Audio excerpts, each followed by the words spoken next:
it is scientific, because what you're really interested are the trends. This doesn't give you the scientific foundation, but if you would like, I mean, you could really do the polls and stuff. You can make, if you would like to use paragraph in science, then you will just do the broad survey.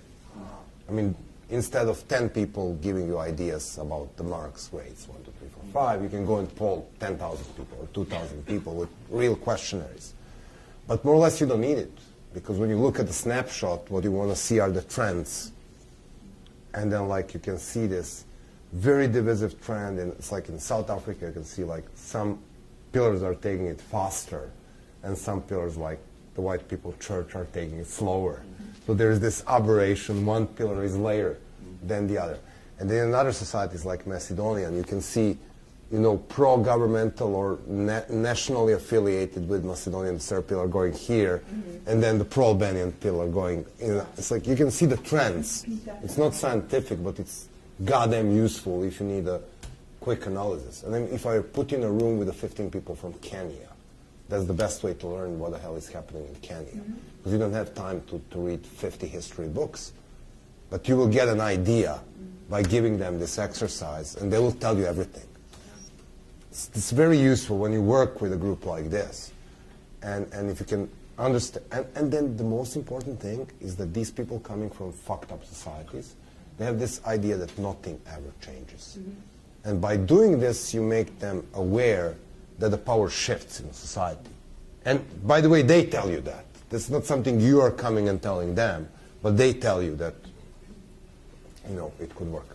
Even here, I feel like there's plenty of times when everyone just says there's nothing we can do. Even though we have like fair elections, we have every, like, No, but most there of the are, time the politicians are messing up. Like, I know a lot of people, especially during the fiscal clip and stuff, everyone's like, all right, they're not doing anything, they're ruining our country, but there's nothing you can do. So how do you introduce a third party to American politics? Right. So that's the next question. Yeah. I mean, I guess Ross Perot Who doesn't Yeah. turn out to be batshit crazy? That Right. would help. Yeah. politics.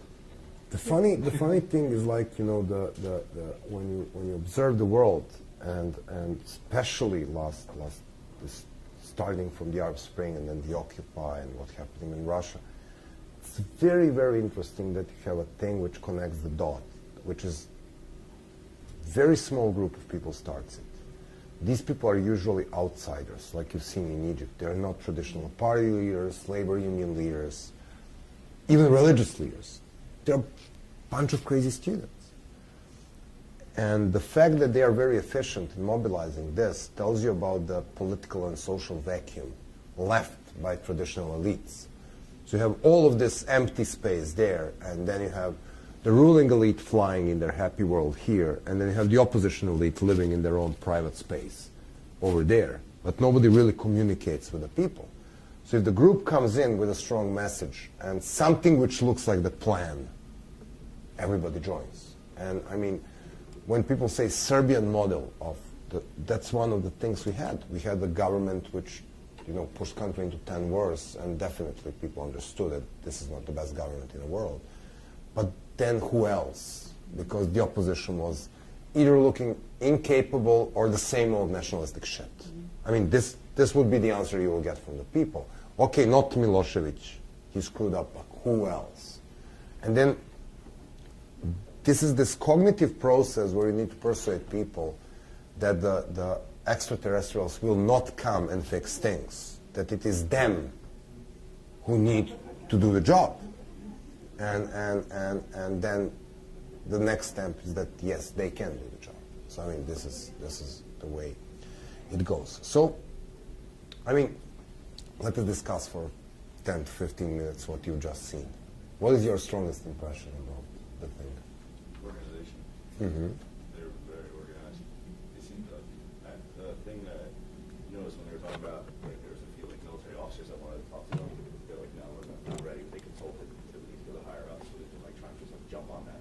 Mm-hmm. To, like, they had to wait. So they seemed like they were organized and really disciplined, waiting for the right moments and knowing exactly where they would attack. Mm-hmm. For the short term and the long term. Mhm. They had something they were doing tomorrow and the plan for what was going to happen when it was all Yeah, you can see them in the beginning when we were telling this is going to be the transition time where Mubarak and his son, it's exactly they were preparing for this. But they've seen the window of opportunity here after Tunisia, and they jump in. Even if they're not completely prepared, they jump in. I think the thing that struck me most was right at the beginning they said this is something that's 3 years in the making. And no one realizes that. You don't think that, oh, this thing all happened in the shortest space of time. But you can see that they've been organizing, since 2008. The factory strike in Suez. Mahala, 2008. And they even named themselves after the... when first we were talking about, it's like, April 6th, basically in Egypt, meaning May Day. So you have a student opposition group named after the labor demonstration. That makes no sense. And he clearly told, we understood that these workers, whenever they protest, they get something. They get concessions, the government talks to them. Every time we protest for political freedoms, we get tear gassed, rubber bullets, and we go to jail. So we look at our more successful brothers from labor union movements, and we just decide that we will take this battlefield. This fatty little huggable guy, Mohammed Adel, he was 23 at the time. Bilderberg, yes, when he was telling this.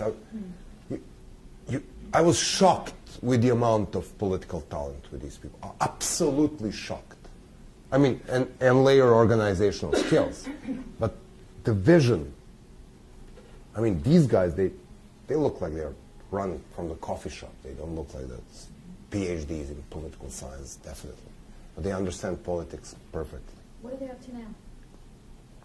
April 6th is a part of the coalition. I mean, Egypt is a big mess because they made a strategic mistake. They left the square too early and leave it to the military. And the real thing is that you want a successful democratic transition. Phase 1, you get rid of the autocrat. Phase 2, you prevent the coup d'etat. Phase 3, you transition towards democracy. And this is the boring, slow building phase, because after 26 years of Mubarak, you literally need to build from the scratch. You don't expect civil society just to be there, because the Mubarak is not there. Something else may fill the space, and it is very likely that something else means the two most organized groups in Egypt, military and Muslim Brotherhood. So you don't leave the space to these guys because they will step in and take the goddamn space. So what is happening now is that they lost a year with a SCAF, which is the Supreme Council of Armed Forces, basically the military transitional authority, which spent a year in basically preventing any change from happening. They've done nothing. And then they had the constitutional changes, and they have two parliaments and the presidential elections. And they basically elected Muslim Brotherhood and Salafists in the parliament. And then after the year, because they didn't deliver, Morsi got very, very slim majority, but got elected.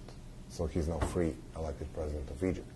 And then after a year, Morsi understood that he can't deliver the constitution the way he wants, and he wants it a little bit more across the political spectrum. So he rushed through the constitution with the Salafist and Muslim Brotherhood. And in order to do that, he needed to grab a little bit more power than he had, which caused the huge demonstrations last 2 months. So now we have a scrambled constitution pushed by the parliament, boycotted by the liberals, which can be used, it can be kind of the threaten to the democracy and especially secularism. You can look at it that way, but then, there is nothing worse in this constitution than there is in the Turkish constitution. So it's a level of the control over government, not what's written in the laws. And then you have elections in 2 or 3 months. For the first time, the opposition parties seem to linger together throughout this process. So probably they will file one list and do better. They can't win the majority, but they will balance, and probably Morsi will need to look at them as a potential coalition. So should be the democratic Egypt. This is how you structure your vision of tomorrow. If the only vision you have is that Mubarak goes, and you don't have any idea what comes after, you may be very disappointed with what comes out of the box. And the real problem was that their vision was poor, but their strategy was very good. So they achieved their vision, which was not complete, but with their superior strategy, as we just analyzed, But there was no answer to the question, what form of government we want once Mubarak leaves. And I guess that wasn't the case in Serbia, where it seemed like your single-minded, it's got to go, but you had the structure in place. Yes, absolutely. So when you look at there is this document called the Declaration of the Future of Serbia, which is the Serbian version of Freedom Charter. It was published and signed as early as 1998, 2 years before the revolution, and signed by the first major students' movements, and then free media, and then later it was accepted as a platform of the opposition parties running against the Milosevic. But it basically had 3 pillars. First pillar was freedom of assembly, freedom of speech, free and fair elections. The second one was peace, meaning the peace with neighbors after the series of wars. The third one was road to EU. So dismantling Milosevic and removing him from our way was a milestone, but only a milestone. So the day one, the government came in, the new government came in. The Otpor came out with the famous bulldozer campaign, which was like, basically the bulldozer was a symbol of the Serbian Revolution because there was a big bulldozer getting into TV building. But they called it bulldozer revolution. It's stupid media. It's like, it had nothing to do with bulldozers, but because the picture is so powerful that, And then we used this picture, put it on the billboards across the country, and with a big title, "We are just watching you." And that was the campaign aimed towards the transitional government.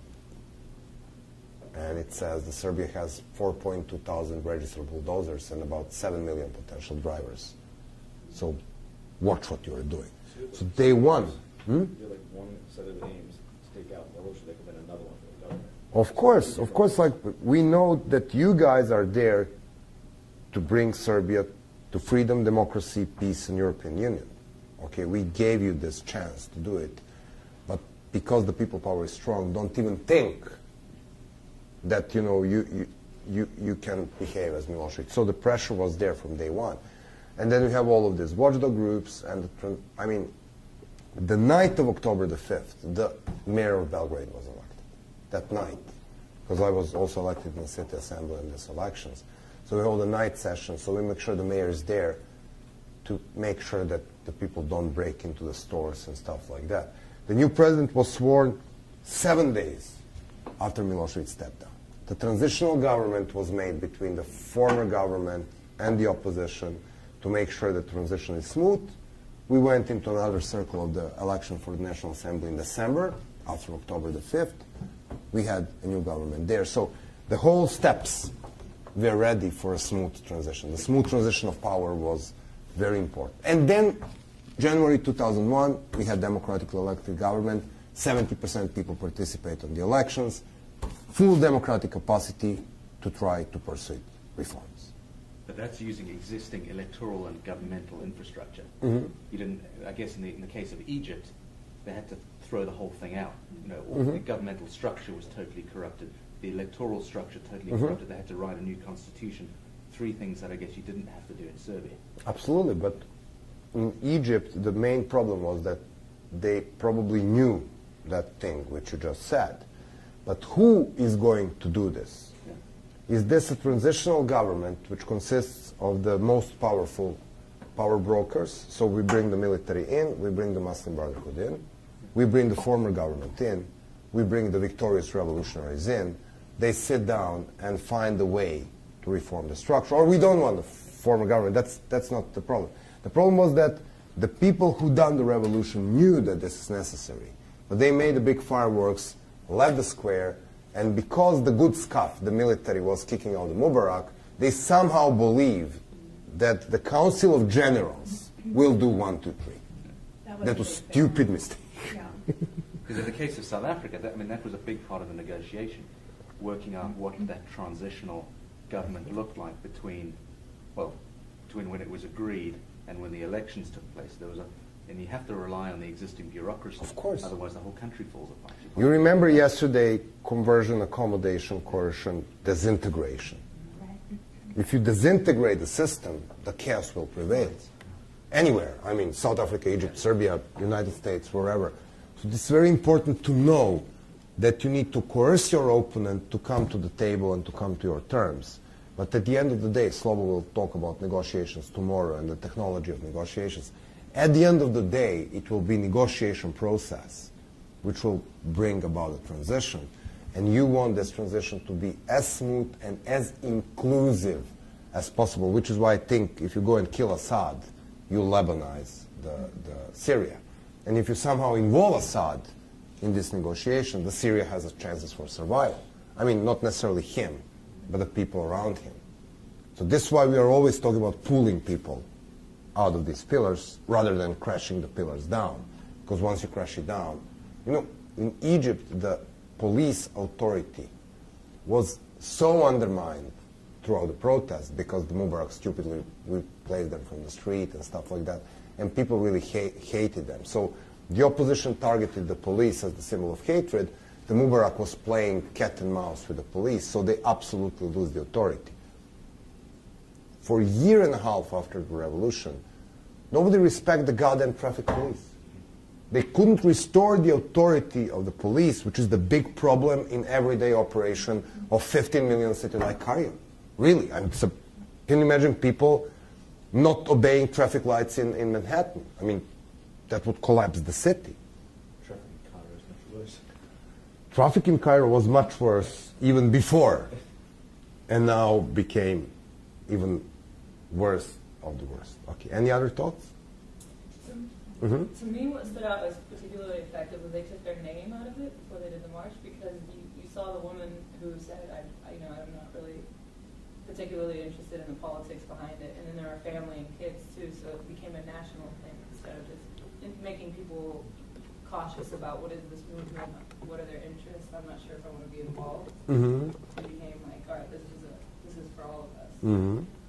It's very important, yes, because this is, you remember yesterday, we were talking about you want to get to the middle ground, to these people who are may become the members of the movement because they think it's good for their kids, but at the same time don't like politics, don't like your symbol, they don't like if you are too left, they don't like if you are too right. So if you can somehow spread this into the real people's movement, which was the trick with replacing symbols with a flag. On a propaganda level, it was very, very efficient. Because I'm not sure that I want to wear your symbol, but if it's about the national flag, I could easily embrace that. Because it's, you know, it's a patriotic thing to do. Stars and stripes.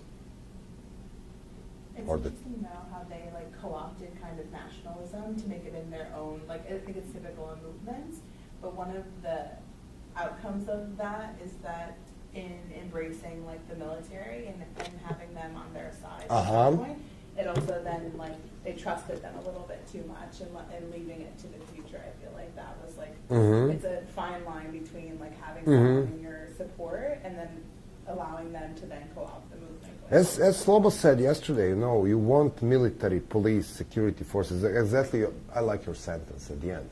So we had the police at 3 where they should be. You remember how you ended up your neutral. So you want military and police neutral. You don't want them on 5 because that's a coup. Yeah. So you want to keep these 2 structures on the position where they should be in society, unaffiliated with politics. And you want voters, labor unions, student groups, political parties to fluctuate. You don't want church. I mean, church is very useful on 5 at some point. But then you get goddamn mullahs. So I mean, it's like in Iran. So it's it's problematic thing how to keep these people on your side, but keep them out of the politics in the same time. Which is why you need to be very clear about who is negotiating this transition. Oh, I was impressed that they distributed specific tasks. In my community organizing experience, we used to call it roles and roles. So what's the goal? We want a clean space so that the police, military, government can't criticize and say we need to clear Musicati Park to clean everything and then you can come back, but they actually can't ever go back. So whose role is it to carry around the trash bag and make sure that all the trash is That's a very important thing. That's a very important and thing. the water and the blankets, those are not the most glamorous jobs, but it's like the janitor. Yes, but it shows 3 things, as you said. First, we Tahrir Square is our home, and we don't shit in our living room. We keep our home clean. And because we love this place and we respect this place and we plan to stay here until he goes, we'll make it a livable place. So then the second important thing is like when we will be talking about the fear this afternoon. It's like if you keep people busy on your demonstrations, they're too busy to get afraid. So if there is a task for everybody, then this movement becomes very efficient. So that means, you know, I have a very important task. I have to collect sleeping bags so I make sure my friends sleep. And this is a very noble task. This is an important task because if I don't fill my task or my group doesn't fill my task, people will have no place to sleep. So exactly as you said, distributing the tasks make a lot of people involved, but it also has a psychological affiliation with the group because now the group depends on me, on whatever is my task, my little small thing to do on the group. And then it becomes the system. And on another hand, from the outside, if people see the level of organization, they will easily join because, you know, they want to be the part of the successful machinery. So this is not just a bunch of people yelling on the street. This now seems like the movement. And people do have tasks, and somebody will take care of banners. Somebody else, like, we will turn our classroom here because we are very near Wall Street here. This would be the place, if people are tear gas, this is where we are going to treat the people. And we'll have volunteers coming from medical schools, and, you know, they will take care of people, you know, to clean their eyes and stuff like that. All these little things. But then when you go there and you ask yourself, you know, I'm going to a demonstration, what if I get tear gas? And then you have a mask, and then somebody tells you if you put the vinegar on the mask, and then don't touch your eyes, because if you touch your eyes, this is going to happen. And if in unlikely case you touch your eyes, you go to Barclay Street, room 217, and somebody will freak you. So now it's for you, it's completely different place to go, because you are now the part of the system, and of course you're less afraid, because, you know, looks like you can get away with it. And even if you get tear gas, somebody will take care of you. So this is like, you know, people are really feeling more comfortable if they have the comfort zone. And they're more likely to take the risk if they feel comfortable with this. Any thoughts? Nope. Going along with what you were saying about fear, I was impressed that no matter how many times they were arrested or beaten by sticks or whatever it was, they just kind of didn't even faze them. They just kept going. I thought that was impressive. Mm-hmm. That's a tolerable level of oppression. That's exactly what they were doing. They were looking at the comfort zone. And before these demonstrations, they've done this and they've done that. And, you know, it is absolutely expectable that the majority of the people would not be happy by being sentenced to 10-year prison. But if you can involve enough people to stretch the oppression throughout the society, so the worst thing which can happen to you is that you get a little bit beaten and swallow a little bit of tear gas and then you get detained and then you're out in 2 hours. You'll find tremendous huge amount of the people who is ready to tolerate this level of the oppression. So I'm sure I'm not going to get killed. I'm sure I'm not going to get in jail. I can run a little bit of cat and mouse with the police. And then the real problem is that once you survive it and you are back tomorrow, you're setting personal example for others. So, you know, the real problem for the governments to define the level of oppression is like, you know, if we go after this guy and we put him in jail for 15 years, or we kill him in custody like Khaled Said, we mutilate his reproductive organs, and we send him back to his parents, we may do the job and make a lot of people afraid. But then if they make the goddamn Facebook group with 1 million followers, he's going to become a martyr. And martyrdom is a big issue in the Muslim world, because people tend to think that if they die for a good cause, they go straight to heaven. So now we are in trouble, because this is what Shah was doing in Iran. You know, it's like this 40-day cycles. He would go there, he would kill people on the demonstrations. There will be a protest funeral for these people. 40 days after that, in Shia Islam, something is happening with the spirit or whatever. I'm not a religious guy. But the people will come to pay honors for these people. So there will be another unauthorized rally going straight to the graves of these people. So the regime will go and shoot more people. So 40 days after that, so what they were doing, they were using this concept of martyrdom as a basis of illegal gatherings. Same in South Africa, Funerals. Messaging, I think, was humongous. Like that was smart of that movement to then take the Khalid Said, yes. But that's the same thing you say with the flags. Like one thing, if you wave the flag in public, they will go after you, they will kill you. But if this flag is on the coffin, will they go in and break the funeral just to remove the flag? And if they do, what's the price they will pay? How many people will be outraged with this? So I mean, it's like, it's always if you are one step forward, then the oppressor. That's the problem. You want to keep it's basically why this relates to the principles of war. You want to win, you need to be on the offense. You will never win by staying defensive. You need to be the one who is always one step forward. Like when I was explaining our strategy towards Milosevic, we knew what he's going to do next. And we knew what he's going to do after that. And in case A, he will do this. In case B, we will do that. And we know exactly what he's going to do, and we know exactly what we are going to do. And when the people who know this strategy are seeing this thing unfolding, they start believing even more. When they see that your plan works and that, the things which you say are set in place. It's like when I tell you it's unity, planning, and nonviolent discipline, and you see Mohammed Adel saying that we went to Belgrade and this is where we learned unity, planning, and nonviolent discipline. Next thing you know, there is a line of the people here and line of the police here. And when people start attacking police, these guys say, no, let's hug the police. And when you see this on a camera, and then it works. It's like, and when people see this working, they start copying this. This is in human's nature. We learn by copying our parents.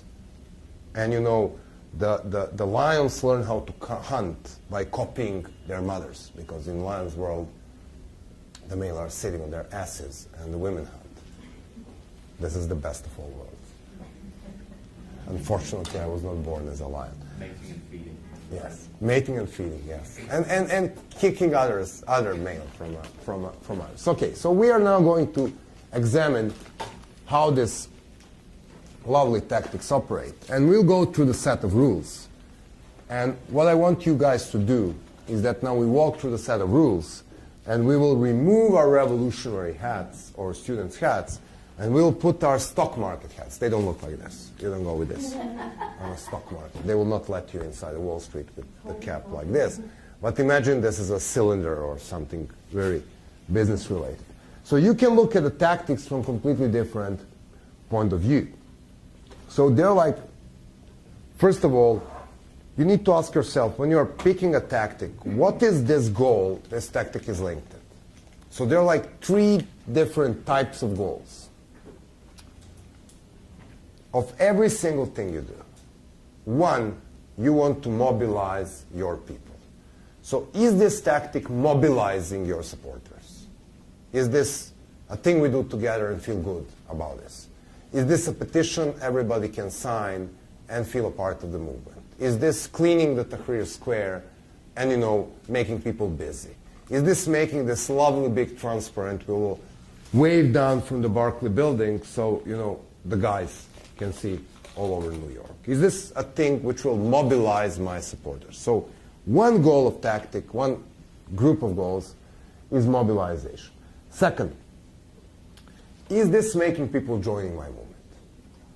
Is this something attractive to the middle ground? You understand? This is what we're talking about. Is this going to attract this woman with a flag who will never put my symbol, but she will come on the square? So in the terms of Harvey Milk, am I cleaning the dog's shit and therefore doing something which will be supported by gay men and straight men in the same time, because everybody wants a clean street. So second purpose of your nonviolent tactic can be if we can build our numbers, meaning if this is going to attract people to join us.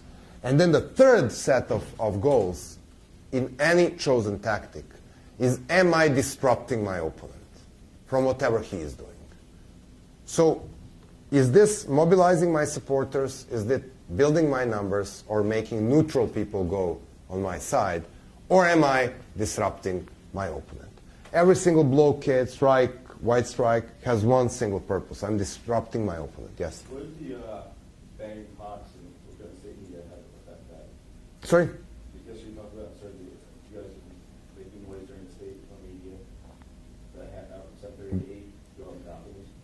What effect that would have on company performance? Basically, first to effect. It was mobilizing my supporters, giving them the possibility to participate in a thing which was not too, like, instead of walking in a cold winter, they could do something at home.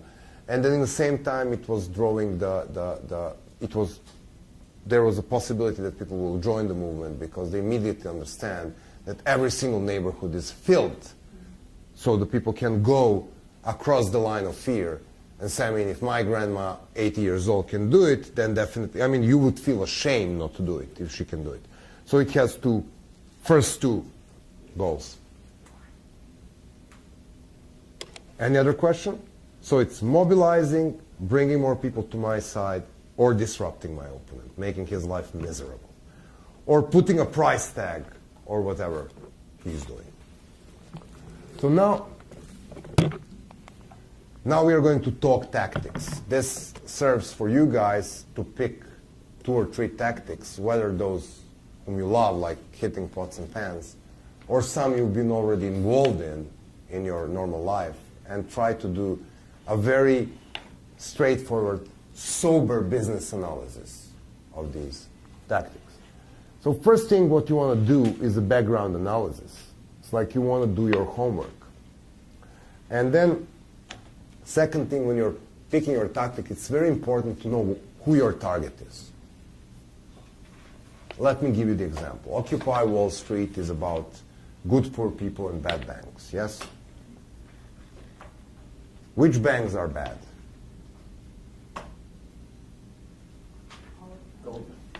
All of them is just the reason why they lost. This is just the answer.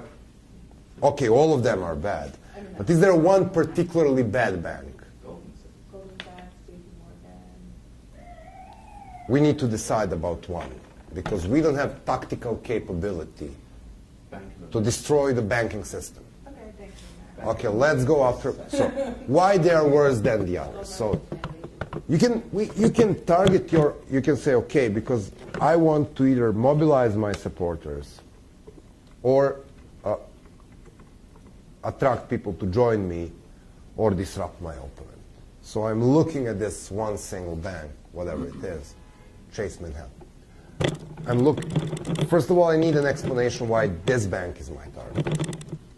I want to look at the bank with the worst record of making people homeless because they are late with their mortgage. Whatever. Bank of America. Bank of America or So now I'm targeting these guys. So what I'm going to do, it's like I can go in front of this bank and yell, which is obviously a stupid thing to do. Banks don't give a shit about yelling in front of their stores. And now I can think about more subtle tactics, like you get this business reply mail from them. They are offering you loans and stuff like that. So what if I put brick in and send it back? Or you just write return to sender, and that actually costs them money. That's it. And they get back. So what if I organize 10,000 people to put brick in and return to sender, and then they need to return the goddamn brick back, and it costs a fortune. So now we are talking about the clever tactics, because when banks start losing money, they know that there is something wrong. And of course, because it's bank, it relies on the people whose money is there. So I'll need to persuade these people to boycott this bank and choose another bank. So I mean, I'm just giving you the blunt idea why the target is important. So the way we were dealing with the police was love and hate. we were talking to the police as the whole, and we say, we are no in war with you guys. We are the victims of the same idiot. He make you beat people on the streets, go and commit war crimes, and wouldn't you rather chasing criminals? Which is, by the way, the reason why people join police force at first, is because they believe in law and order. They are not, it's not the political, they believe in a higher cause, you know, they want to do, like the firemen. They also want to get very sexy in uniforms and stuff like that, but that's another set of shoes. It's like, but because we are following this line of arrests in Serbia, and we know there are particularly 3 bad chiefs of police, we are going to target these 3 guys and we'll make their life miserable.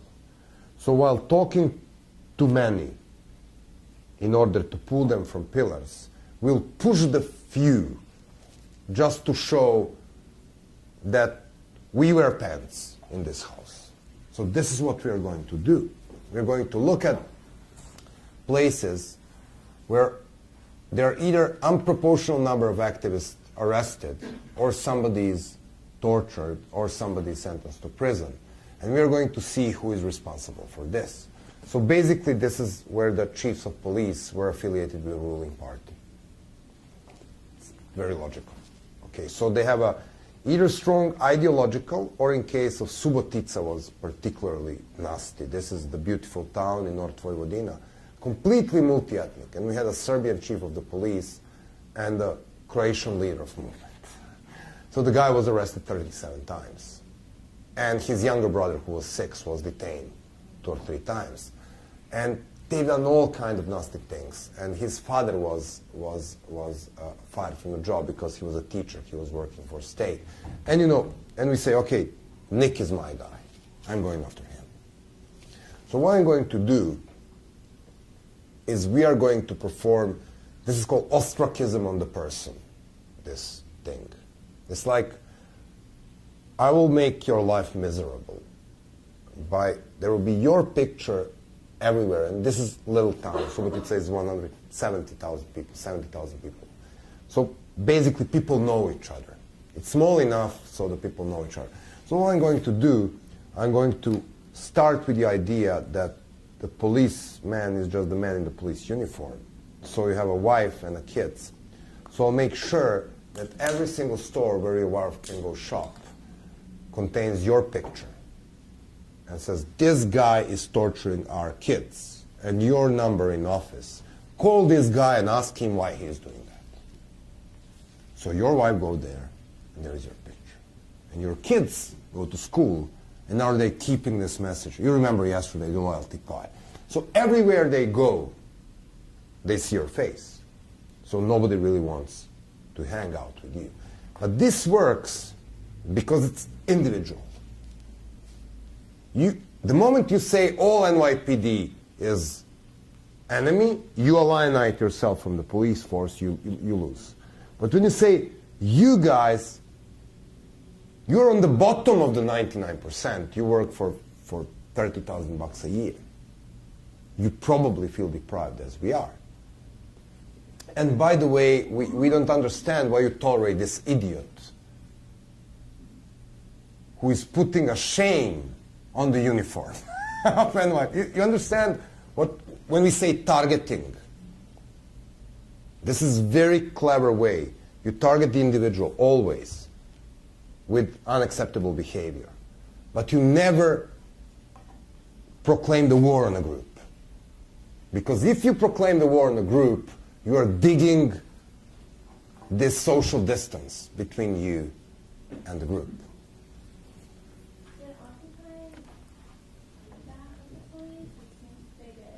A bit. They did a bit. They, Like the narrative of Occupy maybe I shifted from Occupy versus events to Occupy versus events. absolutely. But they are responsible for this, because what they were doing is that from the beginning there was this little thing. And of course I don't know when it happened, because I wasn't here all the time. But what they were doing is like they were playing the games of cat and mouse with the police. and they start treating police as their opponent. And it's like, this is a huge problem. And I mean, teasing with the police and being drugged by the police and being arrested by the police on the camera gives you a lot of the media attention. But you don't want to misuse this. You don't want to alienate the police force, because all you want to do is police reluctantly following their orders and sometimes letting you things do which they wouldn't normally let, because you want more political space to make the havoc on whatever, Bank of America, whatever is your real goal. So I mean, yes, you're right. It was shifted and distracted, and it's very sad. But that's not the reason they failed. They didn't understand that they need support from the police. They need to sit down with these guys and really make them feel bad about following the orders. They tried that, I think they tried it, just it was unsuccessful. Mm-hmm. I mean, I was part of some of those Uh-huh. conversations, but it was really difficult when you were actually like, I think it became more offensive or defensive instead of offensive, and it never returned them to the offense, the police section. But would that be different when you have, for example, a quasi-military force versus an institution? Because you could say, Ray Kelly is giving orders, your children's heads to be smashed in, which makes a lot of sense in terms of the NYPD. But if you went for Bank of America and you said, well, the CEO of Bank of America is taking away your house, and you expect a reaction from people who work within that institution, I don't think it would be as effective. No. What you try to do is like, when I say targeting, it can be a narrow target as much as one single person in Subotica who is pulling up, or it can be Bank of America. I mean, when I say you need to do your targeting, is that you pick the battle you can win, and then within the Bank of America, you say, then now you're creating the emotions. Now we'll speak about the propaganda later. So what you are basically do, but you're picking the tactics, because I want you guys to play with tactics now. Whatever you target, you pick the tactic which hurts. So nobody knows who the CEO of Bank of America is. It's I mean, maybe the people in Wall Street know, but for me as a common citizen, this is just another guy in a gray suit. And I, even if I see him every day on the TV, this is like this, what's the name, this Hoffman, this big crook arrested for Madoff. Yeah. He was all over media. I don't know how he looks. No, I mean, but that's, for me, that's just one guy in a gray suit. It's very difficult to create emotion towards these guys. But where you hit Bank of America is if you produce costs. If you make people pool money from this is the language these guys understand. And then you use this propaganda to file the case and say, okay, January, February, March. Whom we are talking? We are talking to the managing board of Bank of America. Okay, we, the group for pressure on Bank of America, will say this way. Because you guys have a poor record of kicking people out of the homes and you are the worst of the worst, the first month we are going to screw the bricks back. The second month we are going to persuade 15,000 people to pull their deposits from Bank of America. And every month we will do our winning record and send a letter to the board of trustees. So the board of trustees know what we are doing to you guys, and you'll be fired. And I don't even need to know who is the CEO guy.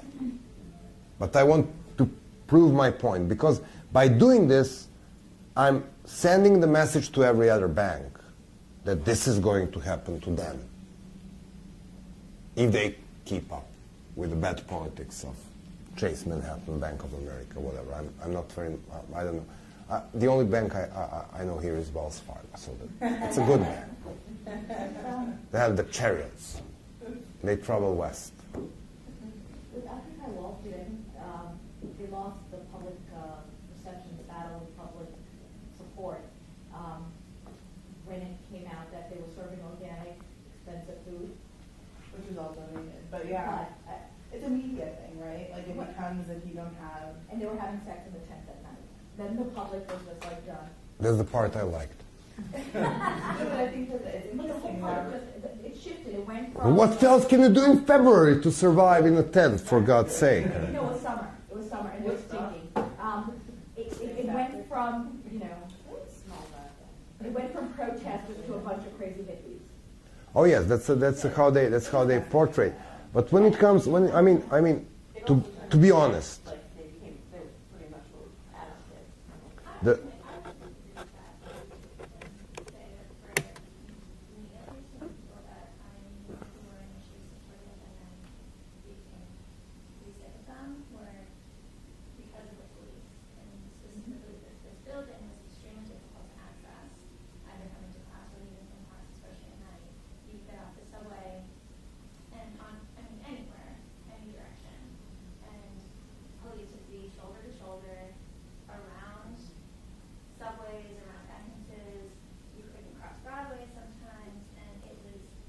because of their lack of relationship with the police and vice versa, it was scary sometimes. There were a couple classes that people just declined to go to because of the ride and couldn't get from the 456 to Woolward. And I know that part of that was trying to disrupt people from accessing Wall Street, but there was no kind of PR campaign that I was aware of, and there were people in the program involved with Occupy, so I think that was a mistake. And there are other colleges in the area. There should have been an outreach to say, students, we know that you're in class, we know you can't come down with us. The assumption, of course, is that you're on our side. If you can't get through a police barrier, this is what you should say on a student. And there are many. Not only did they didn't really have like a set vision for the most part, and they didn't have like organized. So this brings us one step back. So the relationship with the police was wrong to discuss Occupy, and then, but the tactic, this is what we're talking. So forget about fucking occupying the public space, please. And if you need to do it in a funny, variable way. So today we are occupying Zuccotti Park. Tomorrow we go in front of this bad CEO guy's apartment. And day after tomorrow, we'll occupy the Madison Square Garden or the Penn Station. If occupy is the only thing I can do, but there are so many other things we can do. But we already labeled ourselves occupied, and we're already camping there. And we're already bringing our... And that brings us the step back. You say they didn't have the vision. My biggest shock, it's like, I worked with many movements, really. And some of them were absolutely hopeless, like Belarusians. Absolutely goddamn hopeless. So, I mean, sometimes you meet jewels like the huggable bear Mohammed Adel, and sometimes you work with the people who are absolutely lost in space. But I've spent 4 hours meeting with a group, kind of the core group who has been there from the beginning, from Occupy, in the peak of their power. And that happened in another NYU building, the one with close to the Washington Park Square, yes. I don't know, the beautiful one which has the glass wall which observes the arch, but I don't, maybe Silver Building, or I don't know the names of the buildings. However, it was me, John Jackson, from author of the book Small Acts of Resistance, great guy. He was leader of the Free Burma campaign for years from UK. And really, really brilliant, mild, easygoing guy who knows stuff. And then like maybe 20 people. I was really having a hard time not to laugh because they couldn't speak in one voice. They couldn't bring one single decision. The decision to go, I mean, this, you know, this embracing the point that democracy is for bringing decision. And democracy in executing decision equals anarchy. And this is not ideological statement. This is the principle of the common sense. So, okay, I mean, if I decide that, you know, I'm going on class today and my wife is going to do this today, and we agree upon this in the democratic process, then any further questioning of this process makes my family life miserable. It has nothing to do with ideology or genders. This is if we agree that this is going to happen today and that she's going to come here at 2:30 because she wants to see my class, and I gave her an address, and she's going to text me when she comes out of the subway. So I pick her up and bring her to the building. We agree this in democratic process. So any further questioning will make the miserable day for her or for me. And this is not democracy. This is now anarchy. Democracy was when we agreed when it is going to happen, and then we brought this decision, and any further questioning is out of the discussion. These guys spent, out of 4 hours with me, they spent 3 hours waving hands and reaching consensus what to tell me. I was having such a hard time not to laugh out loud because I didn't want to behave insultingly. But basically I felt like shit. I felt like I'm losing time. I mean, if you guys don't know what to tell me, why the hell am I losing my time with you? I mean, this is like, what was the first thing when I asked you when you stepped the classroom? Why the hell are you taking this class? What do you expect to get from me? Because, I mean, we need to establish some kind of communication. And by the way, this is how the class is going to look.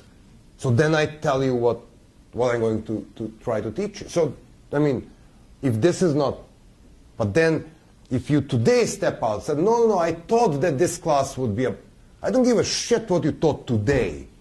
I ask you the second one, what you think. And then, if you thought that, then please keep up with your thoughts, at least for the 5 days of the course. And then you can go home and tell your husband that you disagree with me, but do it at home. Otherwise, you'll make life miserable for me, for you, and for the rest of the class. Sorry. No, You just wanted to wave, yeah, to agree. I wanted to just bring this into this. What is that? I don't understand.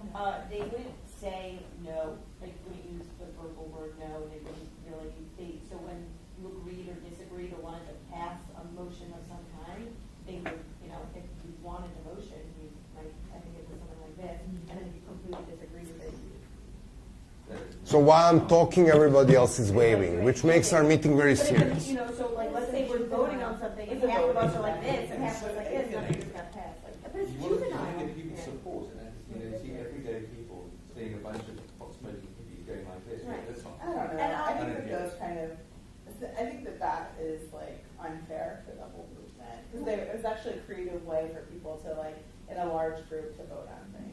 No, but they didn't vote. That's the problem. No, but I mean like at rallies and stuff, like the technique. The real problem was that you need to find a way to decide, and you need to define decision-making process within the group. And what they were witnessing, I was keeping that asking questions like, he said every person is, every opinion counts. And I say, okay, but if you guys are there sitting down for 15 days and strategizing about the thing, and I step out from the plane from Serbia and join you, and if you all agree on what you're going to do tomorrow, and why wave my hand like this, then I'm blocking the whole process.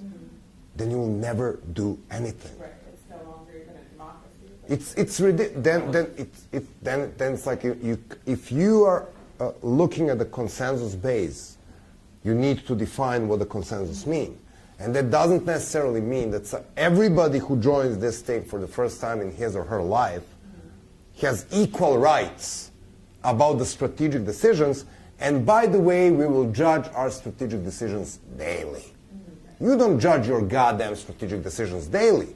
You bring your strategic decisions. If necessary, you judge or adjust your tactical decision daily. But what I'm teaching you in this class is that now you're going to write me down the cost-benefit analysis. We're going to talk seriously about 10 or 15 different tactics so we know what we apply tomorrow. And I don't give a shit if somebody comes from the street tonight and disagree with all the hard work you guys put in defining what we are going to do, only because he dislikes sending bricks to the banks. Understand? He doesn't have equal rights. I mean, he has equal rights when it comes to voting in plenum or electing representatives. I mean, I'm not against the democracy. I spend my life promoting democracy.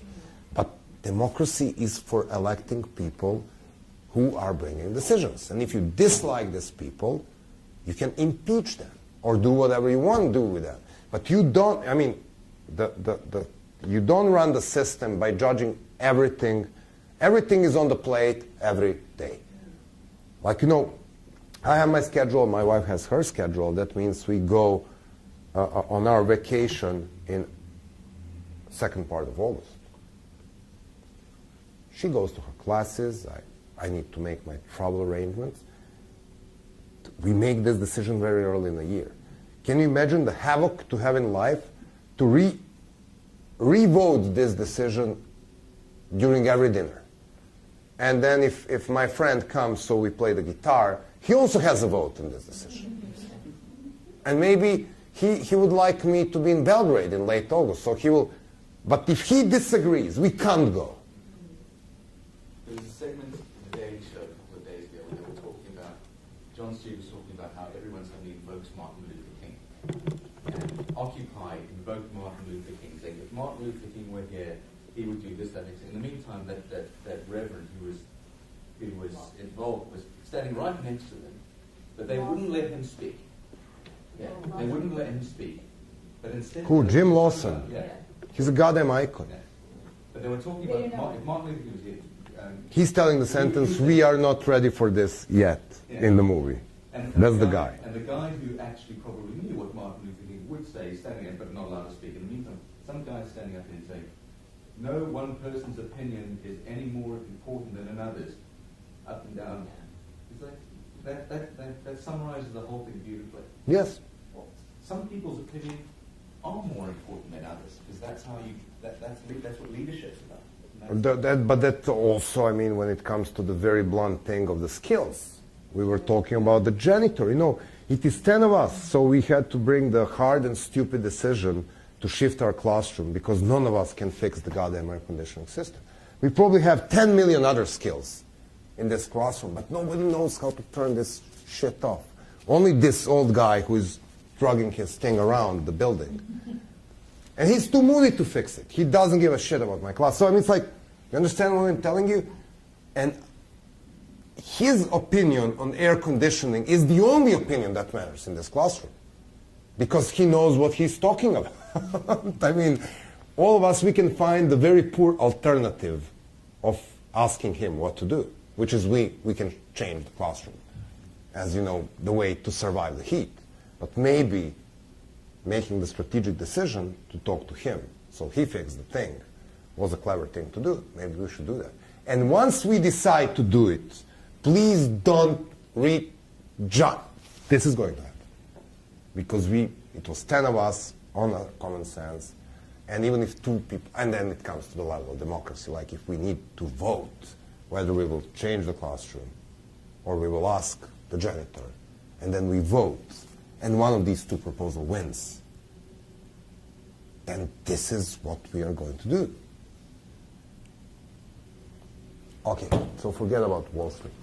I love Wall Street. I actually know where this up and down came from. It's a mediation technique from restorative justice building, and you see it up or down, or I mean, there's also third option, or you see this. You see people in meetings with like a red card, yellow card, green card. So it is a viable tool that people use in consensus building. I'm not disagreeing that it was implemented incorrectly and at an incorrect phase of Occupy, but you will see it applied correctly and very meaningfully in restorative justice, just to defend it. No, it's I know. It's really. I was not even teasing the technique. It was weird.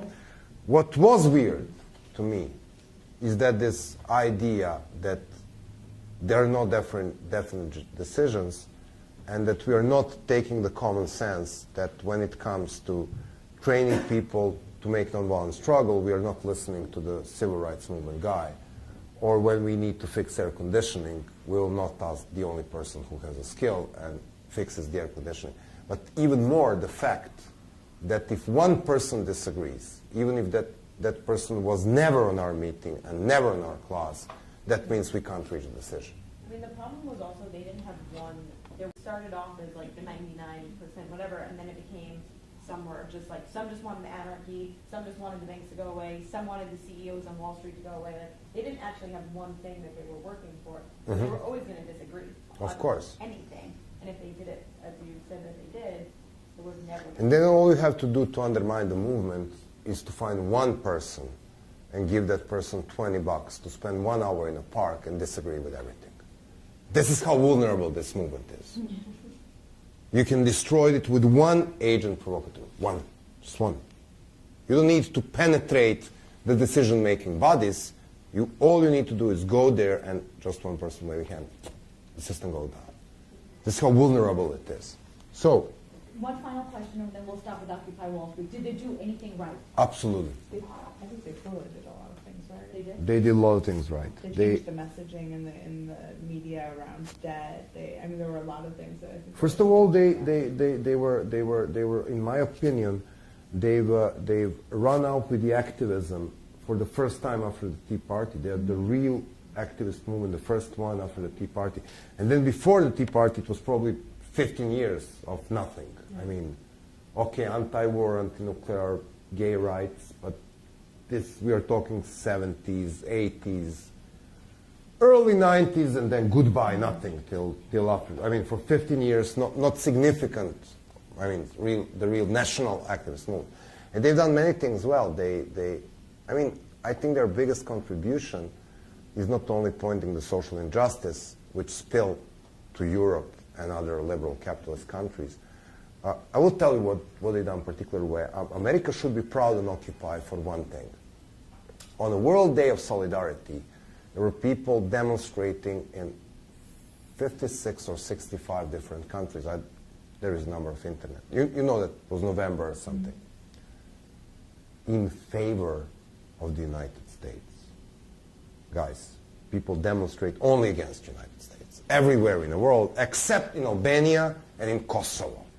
Which is why you recognize it as a state, because you want two states. Where, wherever Bush goes, the people cheer him on the street. So there was only one place like that in the world, so you need to create another state. But this is, you want to look at the list of allies, you look at the coalition of willing. It's a very tiny little list. So that day, the people from so many different countries, well known for demonstrating against the United States, including Serbia, demonstrated in favor of a very cool idea of the social justice coming from the United States. The sad thing is that nobody capitalized from this, even in America. That's the bad news. They didn't know how to play it well, but it was a tremendous thing. Okay, you will not skip your homework by talking about Occupy Wall Street. And if you disagree with me, I will stand, which will give me a little bit more authority. Okay, so now we are playing the game. I will leave this thing here. So first thing, it's like, how does tactic contribute to achieving the principal aim of our campaign? Okay, is it mobilizing people, attracting people, disrupting my opponent? What tactical objective is addressed by our action? We will skip SETI now. We will speak about SETI in the afternoon. What method do we choose to achieve the chosen tactical objective? Is there something more efficient we can do? This is very important. Before you think we will sending bricks is better than yelling in front of the banks. And persuading a lot of people to pull their deposits is even better. So before saying this is what I'm going to do, always think what else I can do under the resources I have. Does this distract people? Is this bringing people to my organization? Now, there are two ways to be scientific. You can look at the cost and benefit of every chosen tactic from two different points. If you want to be the very scientific, and I'm somebody coming from the field of natural science, you can call them quali or quanti. So these are the quality cost-benefit things which a chosen tactic can bring or cost. And these are the quantifiable things. I'll start with unquantifiable things. So, is this tactics brings me authority? Meaning, if I say I'm going to punish this bad chief of the police, is this bringing me authority? If I say I'm going to do graffiti, is this creating a kind of the perception that I'm about everywhere. If I'm calling people from a million march at January 22nd on minus 15 degrees and 15 people turned on, is this dismantling my authority? What is the cost for my authority if I fail? And what is the gain? In the same time, am I teasing my opponent and therefore undermining his authority? So what's the cost and benefit for me and my opponent if I use these tactics when it comes to the authority? Second, knowledge and skills. Am I building my knowledge and skills base by doing this? Like you said, in community organizing, if I really teach people how to organize a camp, this is a goddamn complicated thing. If we need to camp in Zuccotti Park for 6 months, this is a huge logistical operation. This is no joke. We need to survive there. It's like in Serbia, we use shifts. Like if you want to occupy the space, you need to have a cool place in. So you are the shift in the afternoon, you are the shift in the morning, and there is another shift there. Between your shifts, you're inside this building, you're having a hot tea, and you are, saving yourself from the cold. And then when your shift is out, you come out. You learn something from the police. Police has shifts. So there was shift 1, shift 2, shift 3, and then you invent the shifts. You learn from your opponent. But this is, will people learn something? Because if we do it successfully, can they repeat this tactic? This is very important as well. So are you building your skills and knowledge in the terms of quality? And then sanctions. If I look at the sanctions, what are the chances I'm going to be beaten, arrested, and my people scared shit of? What is the risk involved with this? And am I putting the sanction to my opponent? I will give you the example. There is this lovely, in the democratic state, there's this guy running the Montenegrin government, Igor Lukšić. He's younger than me. He's a very brilliant pro-European young politician, but as many Montenegrins, he's very easy on using state money. I mean, these guys are basic. Montenegrins, it's a private state. And very small. So he goes to the meeting in Brussels to meet with the European Union, and he lost his luggage.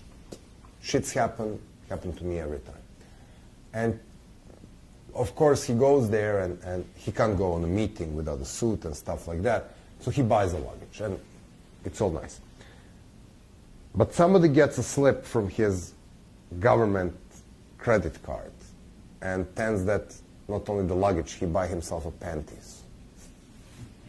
Now he's in shit.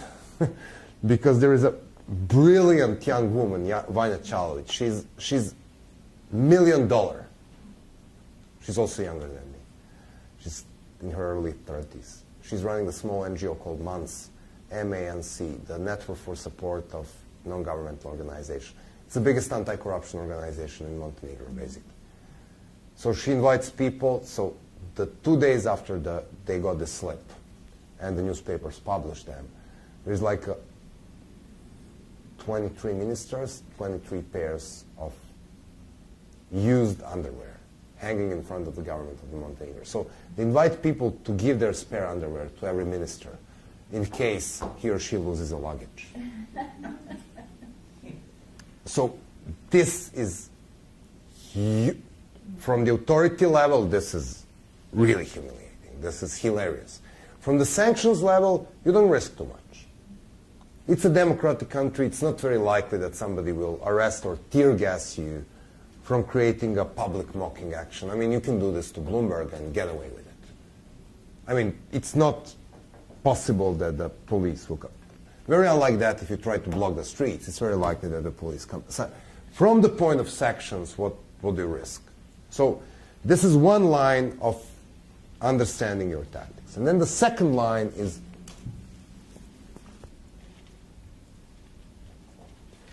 corporate line. How many people do I need to do this? How many working hours do I need to do this, and how much it costs? And at the same time, how many people it will cost my opponent to prevent me from doing this? And what is the cost for him? Because cost for deploying police in 23 different cities to sit down every day from 3 to 5 in the main square after several months becomes huge for the government. It's really, the price tag goes up. And if they go and kill some of my guys and I create him a martyr, then the price tag is even bigger. But when you look at these things, you can calculate this cost. So we have like 10 people, and probably we can dig a few $1,000 here in this classroom. So what can we do with what we have? So what I would ask you to do, you can do it individually or you can do it in pairs, however you like. I want you to pick one goal, it can be occupy, and then I want you to define me a target, a tactic, to tell me in few sentences, what is this tactic doing? Is this disrupting your opponent, mobilizing your guys, or attracting people to your movement? And then I want to answer, what is the quality cost of this? Is this bringing you authority or stealing authority from your opponent? Is this making your people learn things? And is this a sanction for your opponent, or are you risking a sanction? And if you're risking a sanction, how big is the risk? And then I want a tough calculation. I need 10 people, 50 working hours, and $2,000 to do it. And then you rethink and say, if I, instead of this, I do something where I invest 100 people, is the gain bigger? What I can do with my limited resources different. So if it's 10 people, please don't occupy the public square. It looks like shit. If it's 100 people, then you can think about something like, doing this building or breaking the bank. But if it's 100 people with some technical skills, you can probably reach 10,000 people who have deposits in Bank of America. So better think about how they're reaching these people to pull their deposits off than wasting your time camping in a park. You understand what I'm telling you? You decide about what you want to do. You tell me what are your resources you have. You can play with 10 people, you can play with 10,000 people, I don't give a shit. But tell me how you will deploy your resources. And then tell me, why do you pick this? What is the gain for you in this, in the terms of authority, skills and knowledge, sanctions? Also, is this disrupting somehow your opponent? And then tell me what the alternatives may be. If I don't do this, I will maybe do that. Okay? Is this making sense? I mean, you can use this chart if you want. I mean, you have authority, knowledge, and skill sanctions. You have people, funds, time. And then I want a timeline. Say, okay, we have this birthday party over here. What do we need? And immediately somebody says, cake, presents, music. Uh-oh, music. How the hell will we play this music? Oh, loudspeakers. And then the things kept popping out. I came out to 54 things you need to do in 14 days, plus 2 days follow-up of washing dishes and stuff like that to organize a decent birthday party. Just by brainstorming with people. I wasn't giving them the hints. They were like, what may we need? Oh, the funny caps, the balloons, just the kid stuff. 54 things. You don't even think about it when you're organizing a party, and you're definitely not making a calendar. But if you want to have 10,000 people march, it will definitely require 2 or 3 weeks. If you want to do graffiti, we can do it tonight. All we need, buy the cans, make our little cardboard things. Oh wait, we need a symbol. So I mean, it's not always that easy as it looks. Are we making up our movement, or are we picking one from history? Let's agree upon this, because this is the most important thing we are doing today. And then we can have as much time as you want. We can put this together if you want together with lunch break and continue whatever at 2 o'clock. In the meantime, you can have lunch, write this thing down. I think we should come up with our own instead of, because if it's been done already, then Even then, analyzing them in this way would be very useful. And you can also pick the failure. You can also analyze what else could we do except occupying the stupid Zuccotti Park, if you want. But then I want a real analysis. Is this, I mean, I can help every single one of you to do this. I would be glad to do it, in fact. But this is one of the skills I want you to come out from this class with. Because you may need it, whatever you do. I mean, even to organize a birthday party for a kid, it's very useful. So when you're organizing this birthday party, you're looking at party day, and then you go to the day before, and then you go to the day before? Yes, this is called inverse backwards planning model. This is what I learned reading the stupid books which I buy on American airports. Basically, one very good is called Essential Manager's Manual. It is printed by DK, which is... No, this is... What you do is, you know, because the Serbs are so goddamn bad in planning, and we think that we are the best improvisers in the universe, and we do everything last minute. Everything last minute. I'm the only Serb who will appear in front of you with my PowerPoint prepared before, and this probably is 3% of the population. Others will just walk in and, you know, talk from the head. And you've been on time, too. And early. Which is very unlikely for the Serbs. That was only because of my fear that some machines will not work and I will need to fix something. Well, if I would be comfortable with the space and with the machine, I will come on time or a little bit late. But basically I'm not a typical Serb. But this is what you do. It's a really big thing with Egyptians as well. Oh shit, they want to do everything at the same time. So really you need to see this birthday party here and say, okay, if I want a nice cake here, it should be bought here. It should be ordered here. This is why it's called inverse backwards planning model. So you start today, and if you want to make your demonstrations at, or whatever, graffiti campaign in 2 or 3, or a Facebook page. Maybe we want to make a website. Maybe we want to make a press conference. Maybe we want to persuade Angelina Jolie to tell something nice about our movement. Though I wouldn't pick her. She's not the best messenger for her job. And we'll speak about the messages and messengers in the afternoon. But basically this model is like, you know, I don't want you to detailedly plan this thing out. No, I just want... us to do a graph like that? Or do you want us to write it down? I want you to write it down. First of all, I want the explanation, whom do you target? Who is the target of your campaign? Let's fix it this way. I want to tell me a little bit something about your tactic. This is what I'm going to do. We are going to bring people to do 1, 2, 3, 4, 5, whatever they are going to do. Then you will tell me what goal this fulfills.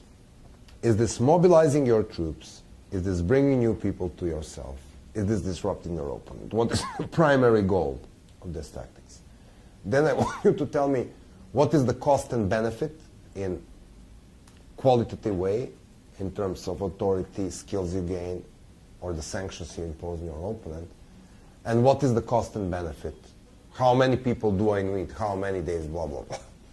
And because you are going to do this on a larger scale at Saturday, because I want you guys to leave this class capable of planning the whole campaign. This is what we are going to do on a Saturday. This is just planning the one tactic. So you don't really need a time frame. I was just putting this on the wall to have in mind. Saturday we are doing, you know, but we will break this into phases. In a preparatory phase, we will do 1, 2, 3, 4, 5. In execution phase, we will do 1, 2, 3, 4, 5. To follow up with media, we will need to do 1, 2, 3, 4, 5. And by the way, this is the structure which we need to place. This is how we're going to administrate it. But that's Saturday. Now I just want good target, one tactic, an explanation why this is chosen, and maybe it would be nice if you give me an alternative. So together with this, the good idea may be to target this bank would be, I mean, we can send bricks, but we can also persuade people to pull the money off. This is like what may be the good alternative. Because sometimes the best tactics in the world must be cancelled because it's freezing cold, because it's a football match, because it rains, or because the key person who needs to hold the keynote speech got the flu. Sometimes you need to have two cool things to do at least in mind, instead of one. Okay? This makes sense? Yes. So I mean, we can break out now. This is, Until one. we can come back 2:15 in the To pick up your